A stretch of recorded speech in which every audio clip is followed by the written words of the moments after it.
What's going on, everybody? Welcome back to another episode of On Point Prime Time. Hit the like button and subscribe if you want more content just like this. This is your number one stop for all things political news and election analysis that isn't beholden to any mainstream media source. So today we're going to be talking about NBC, the AG nomination, election forecasting, and the biggest winners and losers of the 2024 presidential election. So this is going to be kind of a show that's formatted a little bit differently. And I also have an announcement at the end of the show. Obviously, the viewership on the channel is very low compared to when it was during the election, which is okay. And unlike, freaking David Pacman, or any of these liberal people that are complaining about that, I'm actually going to try my best to supplement for that and try to improve the show to get everybody to come back and watch. So I'm going to be kind of moving the show more to political news commentary. I'm going to be kind of exploring new things. I also have another announcement that I have to make about a particular event I'm going to be attending very soon. But if you guys could hit the like button right now, whoever's on YouTube, whoever's on X, if you guys could engage with the platform, it would be greatly appreciated because it's going to help us out with the algorithm. And we got a lot of work to do. I'm going to be trying my best to improve the show as much as I can going forward. But today, we're going to be talking about a couple things. So the first thing is MSNBC. So today, we actually had something pretty interesting happen. We actually had, this tweet from Donald Trump Jr. saying, "Hey, at Elon Musk, I have the funniest idea ever." And it says, "Comcast is putting up MSNBC for sale. CNN just announced massive layoffs coming. Maybe the new owners will figure out that lying not stop to your audience is a lousy business model." And Elon Musk replied, "How much does it cost?" And that got about 4.8 million impressions. And so this is really interesting, guys, because I've been saying this for a while already. I thought it was most effective for somebody like a Patrick Bet-David, somebody like an Elon Musk, somebody to purchase one of these companies, because then you can kind of penetrate the influence of the mainstream media and kind of have a major news network that's actually going to get attention, and people will probably start, a decent amount of the electorate would probably start watching that show. A lot of people would be very excited about a show like that. And then not only that, we have Joe Rogan, who ends up commenting saying, "If you buy MSNBC, I would like Rachel Maddow's job. I will wear the same outfit and glasses and will tell the same lies." So again, very interesting stuff there, because Joe Rogan, of course, has had like the number one podcast on Spotify. He just interviewed Donald Trump very recently on his podcast and has had on guests for years and years, has over 2,000 episodes. He's had David Goggins on, Theo Vaughn, Jordan Peterson. He's just had countless people, Patrick Bet-David. He's had so many people on the show. Even David Pacman's been on the show before. He's had thousands of people on this show. And somebody like a Joe Rogan being on mainstream media would definitely be a big asset to this as well, would definitely be a big asset. And a lot of people are saying that Elon should buy the company and name it MSNBC, which I actually think would be a pretty cool addition. And my thoughts about that is that it would just be great because you can have a channel where essentially Elon kind of has full reign about who gets to report, what news, who gets what job. And you can actually have honest orbiters of information instead of having these ideologues from, the mainstream media that don't even understand why they got it wrong. They don't understand why Donald Trump won the election. They don't get it. They're still going out there and saying, "Oh, it's the misogynist this, the misogynist that." Like, it's just the racism this, racism that. It's like, guys, it's not all about racism and sexism. They are saying that, oh, Kamala Harris lost. They had Maxine Waters out here saying, "Oh, the country, this was a little bit different because the country," it was so funny. She said that she saw, the country saw a black woman, which is something they've never seen before. It was so funny. Like, I can't believe she said that with like an absolute straight face. That was like absolutely hilarious that she even said that. But really, in reality, guys, it's just the mainstream media for the last couple years has been going down. All their ratings are doing terrible. Even according to the Patrick Bet-David podcast, they were going over this today, I believe.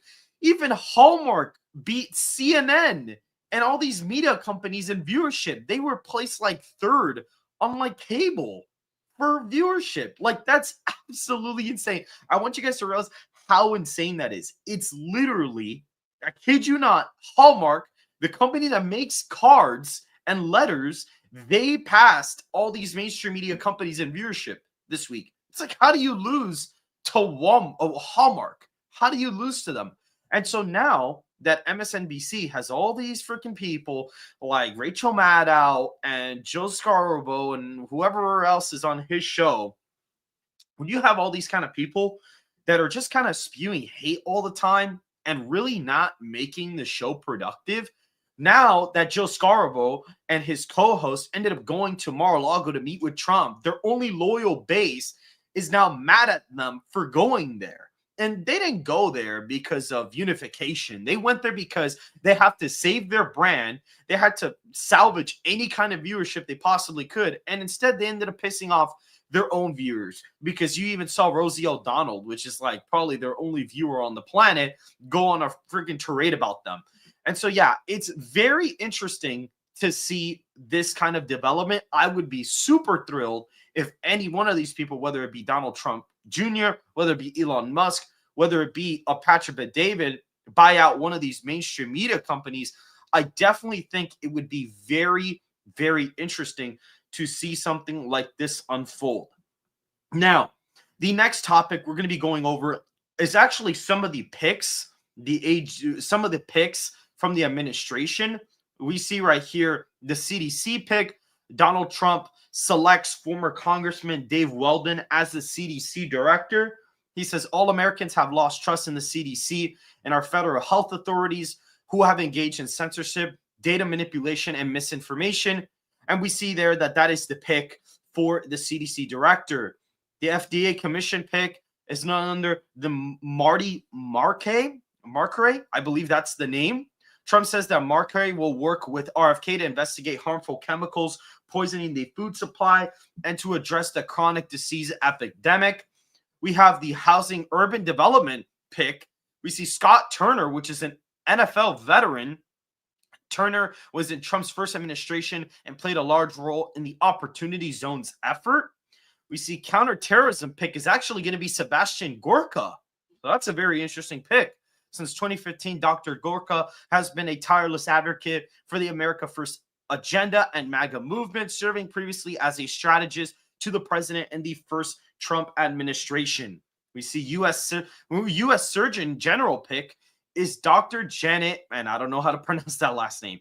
She is committed to ensuring that Americans have access to affordable, quality healthcare and believes in empowering individuals to take charge of their health and to live longer, healthier lives. More than likely, that's what it's saying. So we had a couple picks from the administration today, but the big thing that happened was the fact that Matt Gaetz stepped down from his AG nomination.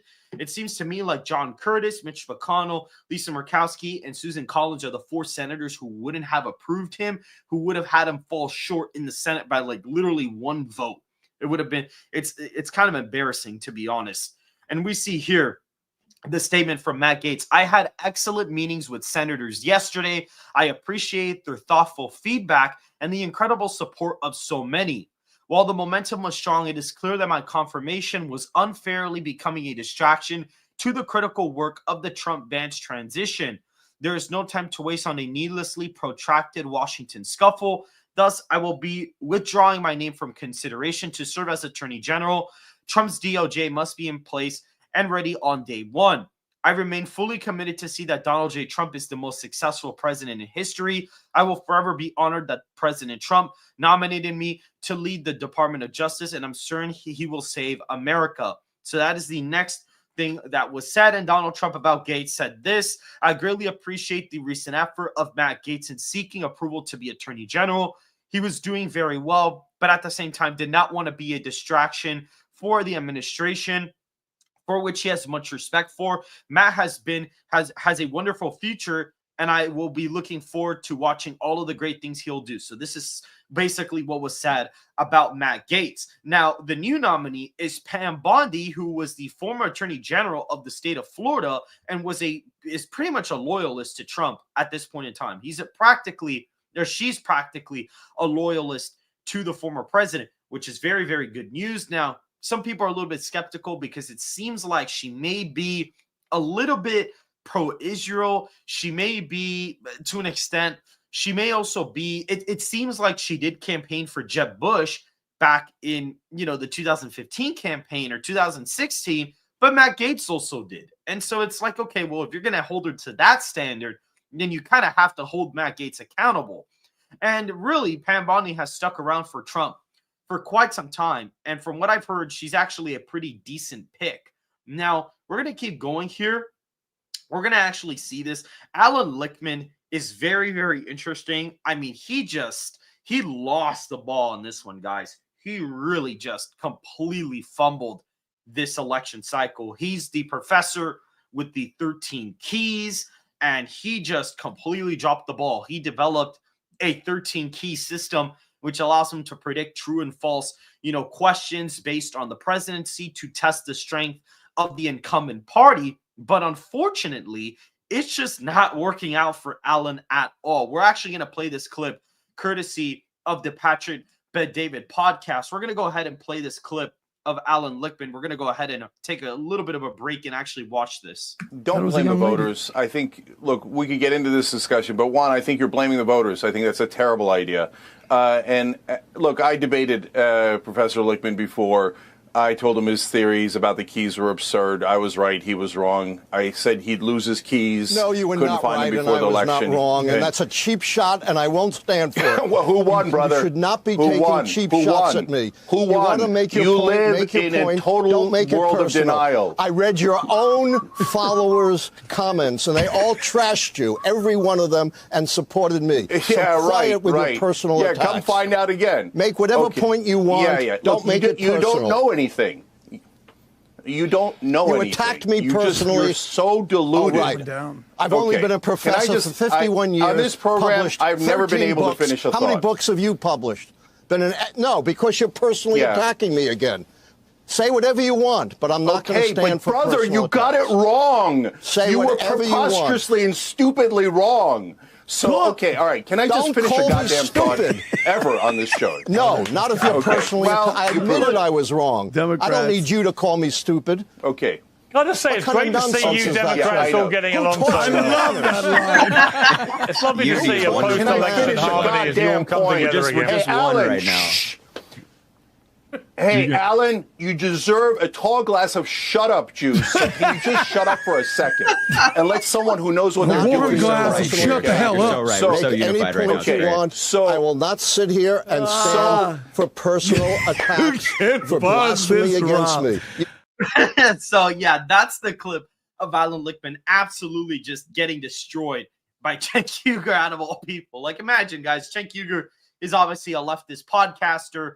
He's kind of been in the space for a lot longer than I have, but clearly has still got really delusional takes about Trump and a lot of these people. But besides the point, it's like, yeah, this guy was so arrogant about his pick to win the presidency, and now he's just completely lost it. I mean, he's completely in the gutter now.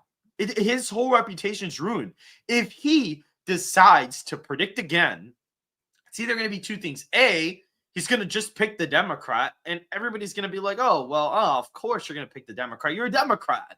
You're no longer an unbiased predictor. And then, obviously, if he picks a Republican, either A, it's going to be like an establishment Republican, or everybody's going to be like, oh, you're wrong. Like, no one's going to take him seriously. Like, both sides are not going to take him seriously. Yeah, I see Mr. Level said in the comments, he said he's a major crash shot. I wonder if he's talking about Cenk or Alan Lichtman. But yeah, no, it was absolutely nuts, completely crazy, absolutely insane, completely nuts. Alan Lichtman has just lost the plot. He's blocked me on X. He's literally blocked me, trying to be like, oh, all these right-wing wannabe journalists and this and that. It's like, no, man. Like, no, you were wrong. You were wrong. Just admit it. You were wrong. And now he's going out there saying, oh, no, the electorate's actually not pragmatic enough for my system anymore, which basically means he's saying that the electorate's too stupid. That's what he's saying. He's saying that the electorate, the voters are too stupid to end up being useful for his system. So when he says, oh, who taught you manners, or oh, this and that, it's like, well, he clearly doesn't have any manners. And I actually just had a conversation with Mark Mitchell from Rasmussen Reports literally earlier today. You guys should actually go check that out. But we talked about this, and man, this guy just completely, like, it's true. He's given a bad name to academia. This is a professor from Harvard, guys. Just FYI. He's like disgrace. They've had a horrible year. You know, we're obviously going to get to the whole biggest winners and losers of 2024. And we're going to be watching Patrick Bet-David's video about that. But I would say one of the biggest losers of 2024 is Harvard, because Donald Trump won. And so a lot of their people wanted Donald Trump to lose. Second of all, the president that was there had to resign due to anti-Semitic remarks or just anti-Semitic policies. And now they have this professor who's just like completely has lost his mind, and it ruins everything about professional academia. The whole point of academia is being able to challenge the writing of other people. You literally you're taught in school, hey, if somebody wrote this, you can make a alternate hypothesis. Like, that's literally what they teach you in school. And this guy just completely threw this out the window. Completely just threw this out the window. Completely. It's absolutely insane how rogue this guy has actually gotten. It's super duper nuts. Completely nuts. And now we even have people like this, and Seltzer. Like, what is this? They had, I'm not even kidding, guys. And Seltzer had Harris winning the state of Iowa by 3 points. How did that happen? How did this even happen? It's like, this was obviously not an accident. There's no way. Like, what was she polling? Virginia? New Mexico? Like, what was she polling? I really don't understand what she was polling. This is absolutely ridiculous, guys. Completely absurd, completely ridiculous. Now, we're going to be seeing this here. And this is something, again, like, obviously we're in the section of election forecasting. Look at Nate Silver. This guy, I picked Donald Trump to be the winner of the election, and I called it on October 19th. I called the election, completely called it, like, way before it even happened. At least 2.5 weeks before. And everybody was like, oh, you're being really bullish. Oh, you got to be careful. But by then, looking at the data, looking at all the accurate polling, seeing that he was ahead in the popular vote, all of the swing states, like, it's just a never-ending bad polling for Harris. And then look at this predicted electoral college probability. They're about tied. But you see, the popular vote favorability or probability for Harris was 76%. 76%. Predicted electoral vote average, about 271 to 267. And we see predicted popular vote share was Harris plus basically 2.1. It's Trump plus 1.6 now. So that's about a pretty bad miss. That's like a 4-point miss in the popular vote. And so in reality, this is a disaster performance. Disaster performance from Nate Silver. Complete, utter disaster from Nate's end. And he said it's a toss-up election. Oh, we actually really don't know who's going to win the election. And then look at the results. Trump won Arizona by 5.5. It's like, well, I had Trump winning Arizona by roughly 7, a little bit over 7. The pollster that was been really accurate in Arizona actually had it pretty high. He had it at like basically the exact same margin that I had it at. So he was actually not even that off again. But yet, no, it's an absolute disaster. If you're going to say that the election's a toss-up after having your graph gyrate over and over and over again in complete mood swings, it's like, you know, Mark actually said this in the show earlier. He said that he actually jokes around about his graph, saying like basically whoever's favored in the model is like which one of Nate's personalities is like in control. But it's absolutely true. Absolutely true. 100% true. And we see here, looking at this, like more mainstream media stuff, Laken Riley's killer never stood a chance. Like, what are you people talking about? This is somebody who killed a 14-year-old, 15-year-old girl, 16-year-old girl in like broad daylight for all the political controversy surrounding Jose Arbera, whatever his name is. The outcome of this trial was never in doubt. Well, obviously not. He killed somebody in the middle of the day. He literally killed somebody, and they're trying to be like, oh yeah, actually, it was just he should have stood a chance in the trial, as if he needed one. He didn't need a chance. He killed somebody. He's an illegal alien. He broke the United States law coming into the country, and he shouldn't be allowed to come back ever, or he should just be arrested and kept here, locked up in eternity. For all these elector bros, oh, Liz Cheney was going to help Kamala Harris. Just here, Liz Cheney campaigning for Kamala Harris actually hurt Harris in the final days of the election. Oh, gee, who could have guessed? Pennsylvania, 20% made less enthusiastic, 21% more. Michigan, 30% less enthusiastic, 23% more. And this is from Data for Progress, by the way, which is like a super liberal pollster, guys. Super duper liberal pollster saying this kind of stuff. And so, no, yeah, it's absolutely abysmal. All these people have not learned what's happening. And Mark Mitchell said, I wonder where Republican senators think this is going to go. Fox News primetime doesn't drive the conservative narrative now. Twitter does. Defying Trump's mandate would be a mutually assured destruction. Is true. Richard Barris talked about this. A bunch of Republicans who were expecting to get Trump's votes to carry them over didn't happen. And a lot of them happened in California. Richard Barris says if Ron DeSantis was the nominee, Republicans would have lost. If Nikki Haley was the nominee, Republicans would have lost. Donald Trump won this election, not Republicans. And they've learned nothing. And it's true, they haven't learned anything. They have not learned anything whatsoever. Now, the final thing we're going to look at today, guys, I know the show is relatively quick. We're going to be looking at this, and we're actually going to watch a video with Patrick Bet-David, and he's going to be talking about the biggest winners and losers of the 2024 election. I kind of want to do some commentary over it. I didn't really have time to write down notes for this exactly, so we're just kind of going to watch this video and kind of do some commentary over it. So I'm going to go ahead and share my screen, guys, and we're going to go ahead and actually end up watching the video here. So let's go ahead and get this up on the screen, and we're going to go ahead and watch the full video together. The biggest winners and losers of the 2024 election. If you give value out of this video, give it a thumbs up and subscribe to the channel. Number one winner is Trump. This guy made the greatest comeback story. Year and a half ago, DeSantis. Oh, Trump doesn't stand a chance. He's got to step away from the game. And then all of a sudden, boom, comes in. Assassination attempt. Bobby endorsement. Musk endorsement. You got to be kidding me. And then election sweep on the 7 battleground states. Are you kidding me? Done. Number 2, Musk.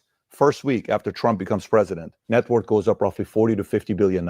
Tesla's already worth around $1 trillion now. On top of that, Twitter became one of the biggest roles. The fact that this guy bought Twitter, if he doesn't buy Twitter, there's a very fair argument to be made that Trump probably is not the president today. And it's not even Kamala, it's even Biden, because you wouldn't be able to put all the stuff that you were putting on Twitter last 2 years due to Musk buying Twitter. Number 3, independent podcasters. Guys, that's so true. Elon Musk is basically he's right about this. Elon Musk is basically on par. He's on par with Donald Trump as one of the biggest winners of 2024. He took over a platform, and it was not necessarily the best financial decision for him. He started losing net worth when he bought that, and it was not a good look, but it ended up paying off because now we have a mainstream media platform where we can actually end up just consuming news the normal way without all these fact checkers. And now it's actually the #1 news downloaded app for mobile devices now, which is crazy to even think about. That's absolutely insane. And now his net worth has gone up like over $100 billion dollars, basically. His net worth has been going up like absolutely insanely. So this was super duper impressive for Trump. And of course, Trump, biggest political comeback story ever. It is true.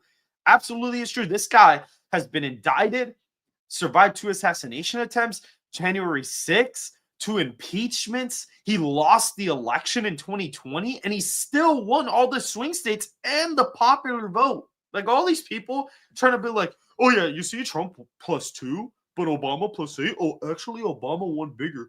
Oh, look, George W. Bush, he won by 2.5. Trump won by 1.5. Oh, George W. Bush did better. It's like, no, they're being dishonest. This is why they're going out of business. That's why no one watches them anymore. They're being super disingenuous about what happened. They're leaving out all the stuff I just said, and they're just acting like, oh, you see the numbers? Oh, Donald Trump actually didn't do as good as George W. Bush in the popular vote, ignoring the fact that the electorate's less white now, so it was actually harder for Trump to do it. Not only that, he also had the media against him. He had January 6th. He had all these things, the assassination attempts, which one of them he almost died, literally almost died. He literally dodged it by the miracle of God. That's literally what happened. And no one's going to change my mind about that, like, ever. And so, yeah, he's 100% right about those 2 top picks. Guess what? The road to the White House in 2028 is going to go through independent podcasters. And you know who did it in 2024? Donald Trump did. Who did he go through? Of course, Rogan was the last. More views than all the interviews combined for Kamala Harris. You got Theo Vaughn. You got Andrew Schultz. You got Nelk Boys. You got Logan Paul. You got Aiden Roth, Tucker Carlson. All of these places he went through, and the other side was not doing it. He became a very big part of President Trump winning 2024. Number 4, Josh Shapiro is a winner. Oh. Why? Everybody that right now is responsible. Well, the reason why Kamala Harris is because her VP choice wasn't a good VP choice. She should have chosen, somebody like Josh Shapiro, the Jewish vote, all this stuff that's going on. Why didn't she go with them? And a lot of people are saying this. Big mistake because of her not selecting Josh Shapiro. Josh Shapiro may be the number 1 draft pick or top 3 draft pick of 2028 election for presidential candidate for Democrats. Number 5, got to give him credit, J.D. Vance. Yep. When they first announced J.D. Vance as a VP, I'm like, wait, who? J.D. Vance? Yes. No way. Yeah. Out of all these people, yes. All of a sudden, you watch this guy perform. Unfreaking believable. J.D. Vance, top 5 biggest winners of 2024 election. Number 6, the citizens, not the political leaders. Those are all great. They're all great top picks. It's very true. J.D. Vance, that debate, steal the 2020 nomination for him if he runs. He destroyed DeSantis' 2028 chances on the spot after that debate. Rich said it. I said it, like, literally. I said it. Richard said it. Even Mark kind of agrees that that's true as well. So, yeah, absolute, just complete annihilation of DeSantis' chances. Hold on, guys. Give me 1 second.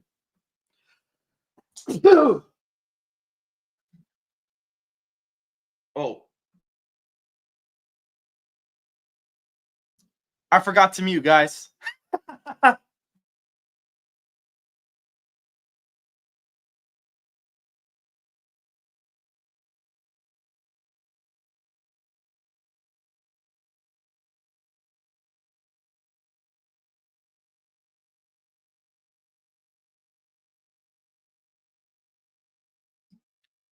I totally forgot to mute my mic when I sneezed.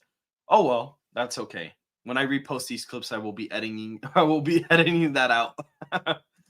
Leaders, the citizens of Ukraine, Russia, Iran, Israel, Gaza are winners because most likely majority of these wars are going to stop. Number 7 is Hillary Clinton. You know what? You think she wants Kamala Harris to be the first female president. Are you freaking kidding me? It should have been me, Hillary, not Kamala. Who is Kamala? Imagine dinner. Nobody's around. It's just her and Bill, whatever, in their pajamas. I would assume they're wearing pajamas.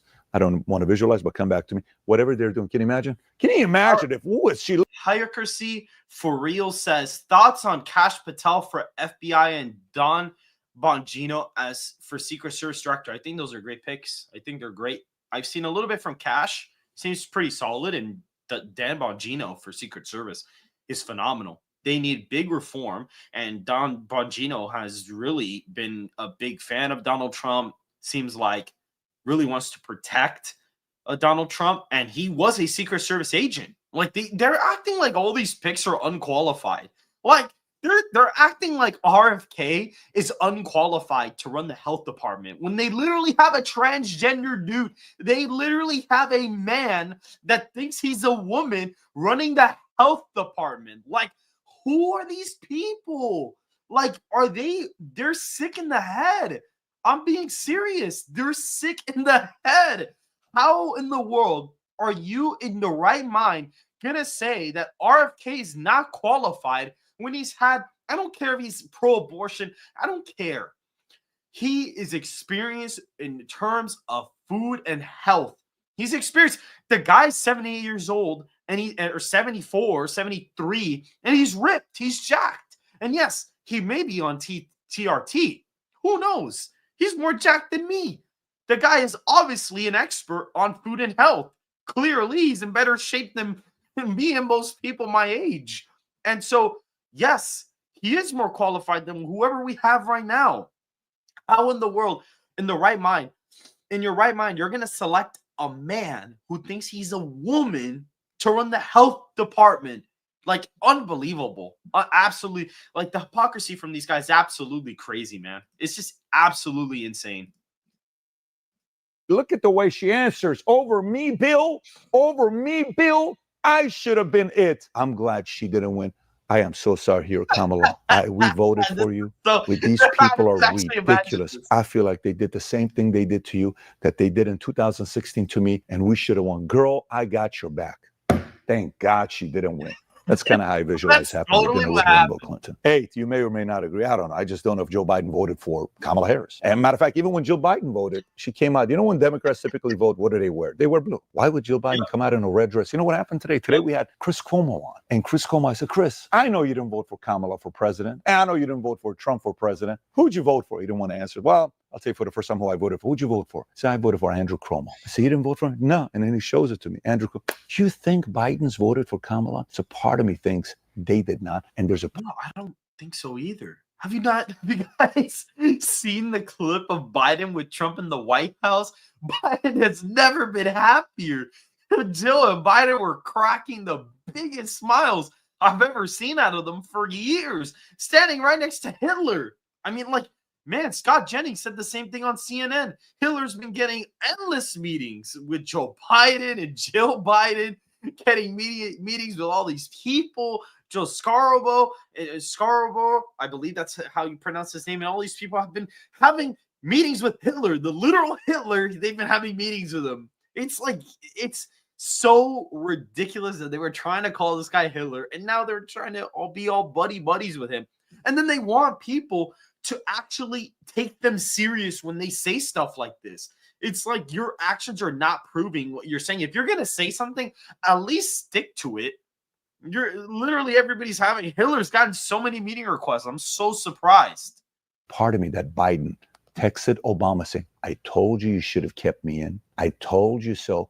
Don't be surprised if Joe Biden and Jill wear a shirt walking around saying, told you so, told you so, well, told you so. I actually hold so. a different belief from Patrick Bet-David, and even like a couple people have kind of confirmed this for me. I actually think Joe Biden would have done much worse than Kamala Harris. I held the belief that he would have done better than her, but given the circumstances we were at, when you have no money at all and no ground game because no one was going to give it to him, and you had no positive media coverage versus everything that Harris had, she obviously did better. But like, realistically, yeah, Biden probably would have done worse. It would have been way worse. Like, he probably would have lost New Jersey. And I was the only one on here, except me and Gold Crown, we're the only two saying it since the debate that he could have lost New Jersey. No one listened. Nobody listened at all. No one listened. Stuck with us, even though he is 200 years old or whatever, 82 years old. He had a better chance of beating Trump than Kamala. Think about what I just said. He had a better chance of beating Trump than Kamala. So yes, number 8 is Joe Biden. Number 9, kids, newborn babies, but mainly kids. Why? Think about how confused these kids are. Think about they're going to school. Our educational system sucks right now. Absolutely sucks. We're getting more and more employees, more and more principals, and our math score, everything is staying here. Investments going into how much we're paying these guys, administrators, not the kids. What the hell are we doing? Our educational system needs a massive disruption, and God willing, that is coming, and it's going to make it better for our kids so they're no longer confused. He, she, all the they, all this stuff. Think about how confused you and I would have been if we were going to school today and we're 6 years old. You can't say he, you can't say she, you can't say father, mom, dad. You can only say parents. Dude, stop gaslighting kids and confusing the shit out of them. Number 10, ridiculous policies lost. Common sense policies where you sat there, you're like, I'm a Democrat, but what the hell are these guys talking about? Babe, this just doesn't make any sense. I know, babe, but what are we going to do? Vote for the other guy? Babe, is this us? No, babe, that's not us. So why are we voting Democrat? I don't know. My dad was a John F. Kennedy Democrat. Babe, these guys don't sound like Democrats. These guys sound crazy. Yeah. I know, babe, but if we decide to vote the other side, we can't tell anybody. No, I know. We're not going to tell it. Of course, we're not going to tell anybody. We're going to say we voted for Kamala. We're going to vote for Trump. And that's what we're going to do, babe. All right, because that's what we're going to do. Hey, what you guys vote for? Of course. Oh, my God. The other guy's crazy. Yeah, everybody, I'm so sorry. We're so upset. And you get in the car. Oh, my God. Can't believe it. They don't know, babe. Great job acting. Great job, babe. Common sense won. Number 11, Bitcoin. Crypto. Nope. Holy moly. Almost at 90,000. Do you know what the 12-month low of Bitcoin was? 34,000. Actually, 90,000 almost guys. Under Trump. You know, the crypto guys are excited about it. And number 12, stock. Pause this really quick. Yes, the stock market also went up. But guys, Bitcoin? Ooh, look at this. Look at that. 1 month. Look at that. 47% increase in 1 month.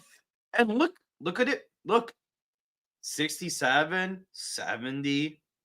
Soon as Trump won, the second Trump won, boom, it went up like 10K, like about 5K, and then it just slowly went up. It started hovering in the 80s. It broke 90, been there, and then today it shot up again, and it's been teetering on 100K. So whoever invested in Bitcoin, they've been doing very well, very, very well. Just so that's all I'm gonna say. They've been doing extremely good right now. Market, economy, Dow, S&P 500, it's like a weight's been lifted off their backs. Oh, we're going up again. We're excited about the future. IPOs, people want to start businesses. People want to reinvest into the economy. They want to put money into it. The market benefited from this victory. Number 13, Hunter Biden. You know why? Because he may get pardoned. So he's a winner. Number 14, Tony Hinchcliffe. You know why? Think about it. If they lost the election, storyline, Tony Hinchcliffe, comedian, destroyed Donald Trump. Tony wouldn't be able to go to a UFC fight. Those guys would chase him down afterwards. You comedian, you. So Tony's sitting there saying, oh my God. Tony probably cried more than anybody else from celebration. 15, the entire Trump team. You got, Bobby Kennedy, Tulsi Gabbard, Charlie Kirk, Laura Trump, Dana White, Susie Wiles, Susie, a.k.a. Summer.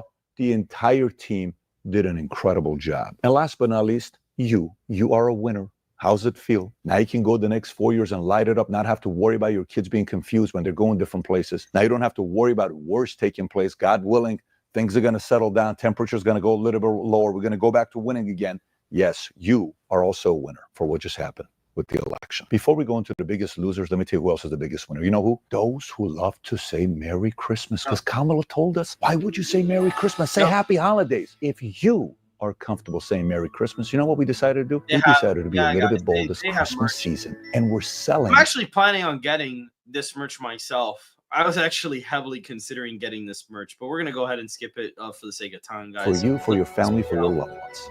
You ready for losers? The number one loser. You know who it is? Barack Obama. Do you know why? Because his voice doesn't carry weight anymore. Yeah, he was out there begging, screaming. Richard Bear said it. Obama probably would have lost to Trump. I actually hold the same opinion, too.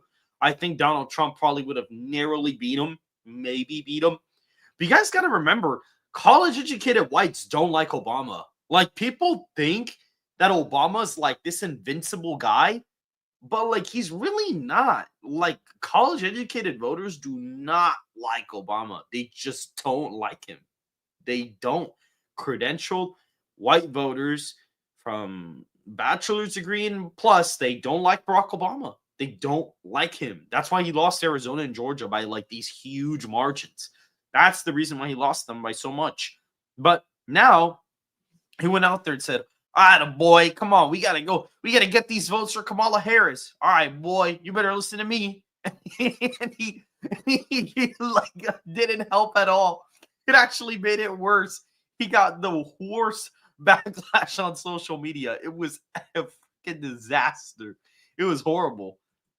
Scolding everything he did. he no longer carries that weight. Imagine Barack Obama every day he goes to sleep. He remembers that one dinner that he's talking shit to Trump, saying you'll never be president, when he did that, angry tweets and all this stuff on Jimmy Kimmel or Jimmy Fallon, and he reads the Trump tweet at him, talking shit about him. He says, at least you'll never be a president, drops the mic. Obama has to eat his words for the rest of his life. It's gotta suck. The number one loser of 2024 election. I don't put anybody above him. Number two, you ready? Who? Lockheed Martin, Raytheon, Boeing, General Dynamics, the guys that make money based on a lot of war. They're like, dude, give me a break. We want more war. We need business, guys. What is this peace talk that we're having? We don't want no peace. Come on, let me sell some more weapons here. Missed opportunity. Guys, the next 4 years is going to be okay. We got to wait and make sure this guy gets out. And God forbid J.D. Vance or any of these guys that are not for war stay in the White House. That's not good for us. Number three, this guy that was going up against Musk, his name is Mark Cuban. Man, he had a hard time. He had so many people going after him, so many arguments with tariffs. Oh, this guy's not going to win. So many things he said. Women. This con artist, it's honestly so embarrassing. Like, he got banned on both sides of the political aisle. They exiled him, and Trump exiled him too. Trump actually made an X post about this. He literally said, like, yeah, Mark used to call me all the time. Used to call me for no reason, and now I'm like, yo, Mark, like, I got stuff to do, man. Like, I'm not gonna be picking up your calls all the time. And the second that happened, he completely flipped the script. And after this, they just let him go because he said the stupidest thing. He's about to play it right now. He doesn't have strong women about him. At the end of the day, Kamala Harris's campaign is like, listen, settle down. You're not representing us, and he had to delete some of his tweets, which he's done in the past before. But Mark Cuban is definitely one of the losers of the 2024 election. You know those places that they call universities, aka indoctrination camps? Trump's coming for them. All these guys with big endowments that are trying to teach woke ideology to kids and confusing the shit out of them. Oh, they are walking on eggshells right now, especially if he goes after their endowments. Imagine that. Number five, everybody from the DOJ, the Letitia James, the Jack Smith, AG, Garland, all these guys, they're going to be sitting there saying, holy moly. All of their cases have been adjourned. Look at this. Donald Trump's New York sentencing, it canceled indefinitely. The judge said, oh, yeah, we're not going to go through with it anymore. So he's not even a convicted felon anymore. He's not. They have to drop the charges. Now that they adjourned it, the charges are, I believe they don't stay on his record. So they can't even use the convicted felon thing on him anymore. They literally can't. Moly, what if they find out everything that we did?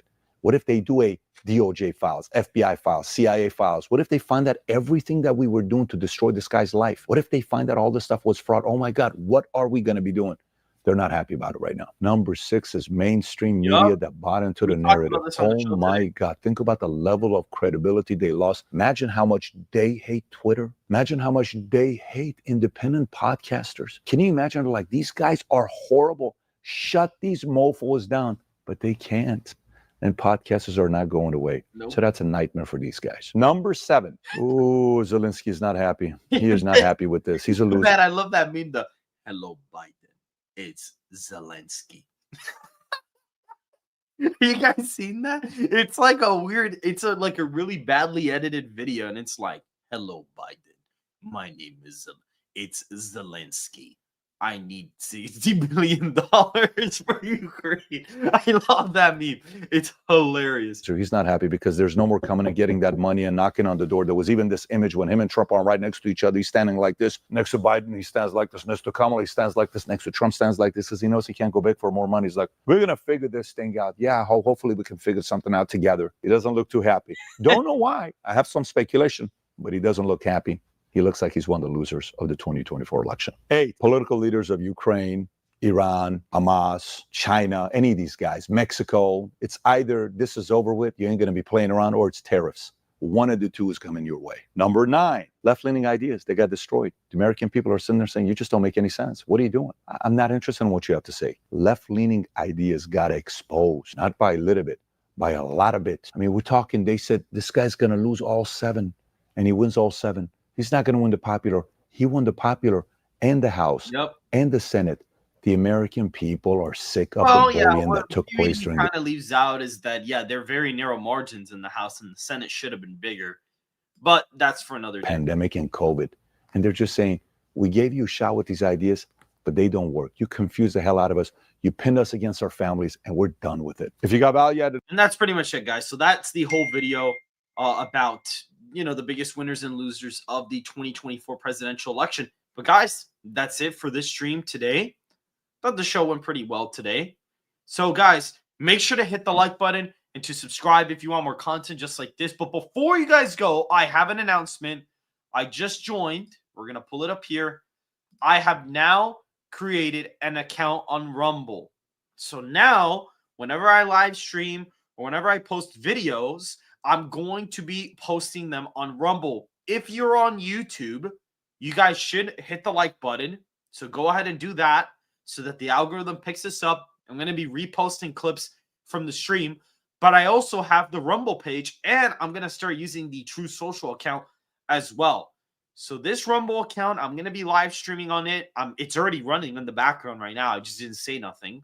But guys, make sure to go follow the Rumble account. It should be in the description down below. I'm also going to be posting it on X as well. So guys, please make sure to go ahead and check that out. I want to grow that Rumble page as much as we can. And so guys, we will see you in the next episode of On Point Primetime. Make sure to go ahead and share this with your friends. Share this on X, and we will see you guys very, very soon.